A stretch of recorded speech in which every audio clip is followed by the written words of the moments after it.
Jeep Gladiator key fail.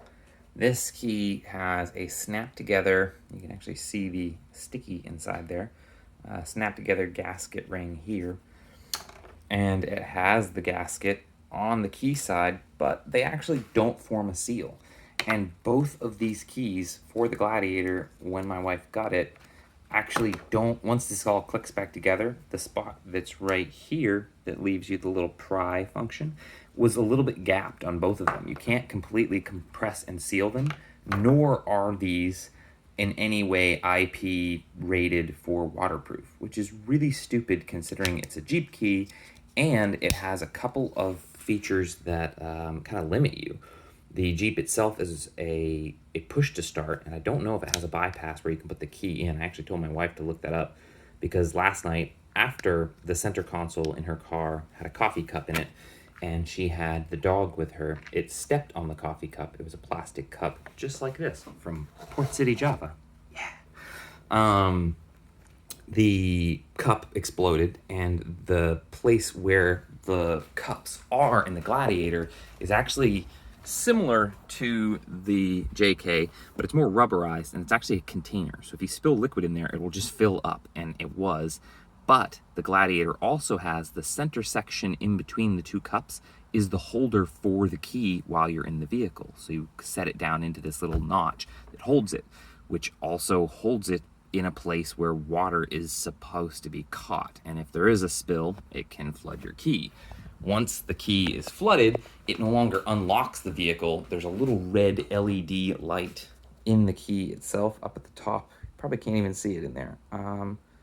But it's up and in the top there above the lock and unlock buttons, and it just won't let you unlock it. I'm sure you can unlock the vehicle with the key itself, but if you were ever walking and just dropped your key in a puddle and then you couldn't unlock or start your vehicle, that would be really frustrating. And knowing that it's a Jeep and a lot of people who own them are going to be using them in places where that could happen, that's probably bad practice on Jeep's part. You'll have to excuse my garage. Oh my God, my wife opened this cat door and now my dog's head's poking through it. Oh, Luna. She's gonna get stuck. My garage is a mess right now because I have like 8 projects going on, just pressure washed everything, having to get rid of the old weed whackers because I got a new weed whacker. Had all my tools out last night because the neighbor, who I'm the landlord to the house next door, he bought this beautiful new Denali. Hey, check it out, an airplane. A beautiful new Denali, and it wasn't quite perfect. So he got the beautiful tint done on it, and then last night we put the leveling kit on it, which was a nice little quick install, and it just brings the front up about 2.5 inches and makes it level with the rear, but looks real sharp. So that was the project last night, and today I have a lot of cleaning under the hood in my Jeep, as these I think it's R1 Racing Concepts brakes and rotors that I got for my Jeep. They're slotted and drilled, and they have, I think, ceramic pads and whatnot. They create an enormous amount of brake dust. I clean this every couple of days, and it's just covered. But it's also a dry powder, which seems to be affecting, I believe my serpentine belt makes a little bit more noise. Even though I just replaced the belt a little while ago, I believe it's suffering from a little bit of a squeal because it's getting drier than normal because of the dust that comes up from those brakes. They're creating a ton of dust. So I'm going to investigate that, see if these guys need to be replaced with something different, and then clean up all this and disassemble that key. Also coming later this week for the rear of the Jeep is airbags for the rear springs, which I'll install those so you get to see that. But in the meantime, let's kick this beautiful top out of the way.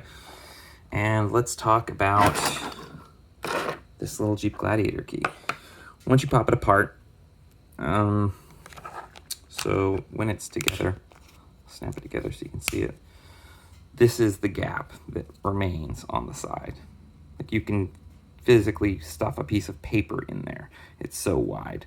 And that, again, even if it were clicked sealed, this is not a waterproof rated key, so it's kind of a bummer. So you'll want a little screwdriver like this, or something more plastic is preferred if you're not familiar with how to pop these, because you'll chip away the edge of the plastic if you're not really good at it. So just get something in there and pry it apart, and then the key pops apart, kind of pulls a little bit hard. There are little clips on this side where the key actually tucks away. They clip around this edge. So I would keep that in consideration. Those ones are the tightest side, and because of this little 45 here, it pops off a little bit hard. But just slowly pry around the edge and pop it off. Again, there is a gasket here. This battery normally goes into this spot here where you tuck it up and under there and then press it in. It's taken out because it was acting up, so I'm going to actually disassemble it down through these Torx screws here and try and make sure there's no liquid still inside the key fob. We dried it for a while yesterday. I completely disassembled it to this part, dried it with the air conditioning function of the Jeep, and then let it drain out, drip out, and then put it back together, and it was still had some liquid in it. So now we're going to have to dive a little bit deeper into it and see if we can find what might be causing this issue, or hopefully just remove the liquid that's problematic. Let's see if we can find the right Torx bit. There we go. Having one of these little teeny micro Torx sets is really handy when you're working on small electronics. Not only do they have a little cap on the back that lets you apply downward pressure as you remove the screw. So that's this little guy. So you can push down and still spin the screwdriver. So you can have one finger on the top and push down. And that makes sure that you don't strip little screws. But it also acts as a little chamber where you keep all of the other bits. So this particular one has 3 additional double-sided bits. So in total, there are 8 bits. One that stays in the chuck in the front, and then the little ones in the rear, which makes it a nice little set. I have this one, which is all the Torx bits, and then I have this red-ended one, which is an alternating end between Phillips and regular screwdrivers. It also has 8 in total. They're just split between Phillips and regular, so you get 4 of each. But it seems as though this guy is ready to pop apart, but it doesn't come apart that easily. So I don't want to pry it because I don't want to break this, obviously, but there we go. There's a little spring inside there. There's a spring on this side that this peg here goes in through that spring there. So when you pop it apart, make sure you keep that in mind. And this back piece that comes off is pretty much just a bezel of sorts that just holds it all together. It looks like this has one of those if water has touched this, it changes color things on it. So they know if you've dropped it in water. That's probably so they can charge you whatever it is, like $800 for a new key. Thanks, Chrysler. But yeah, let's take out the circuit board and make sure it's dry on all of its sides. And this is the entire brains of the key, which is very small and annoyingly small, considering that the key is so large. I don't know what's going on with this side of these connectors. They look kind of burned out. I don't know if that's true or not, but that does not look good. Let me try and zoom in. Yeah, that circuit board looks like that part of the chip itself is kind of burned out. Like those connection leads might have got shorted somehow through the battery, maybe. I'm not sure. We'll see if it works. I was actually able to clean it up pretty well with just a little bit of shop towel and rubbing alcohol. It seems that it was just gunk built into it already from that small amount of exposure to coffee.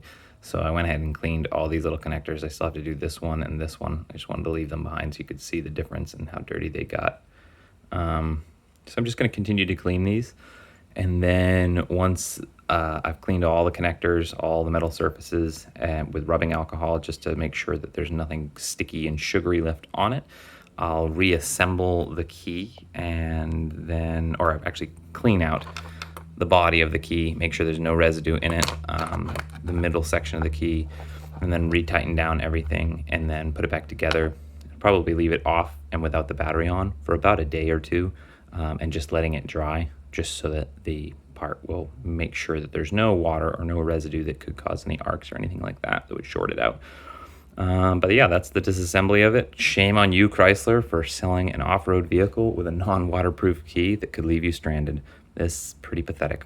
But yeah, hope you enjoyed. If you have any questions about the key, or if you've experienced this yourself, comment down below. If you know how to start the vehicle without the key or the key fob working, if it's, let's say, broken, if the battery has to be removed in order to keep it there, is there an RF function for the vehicle to read the fob without a battery in the key fob so you won't get stranded if this happens to you?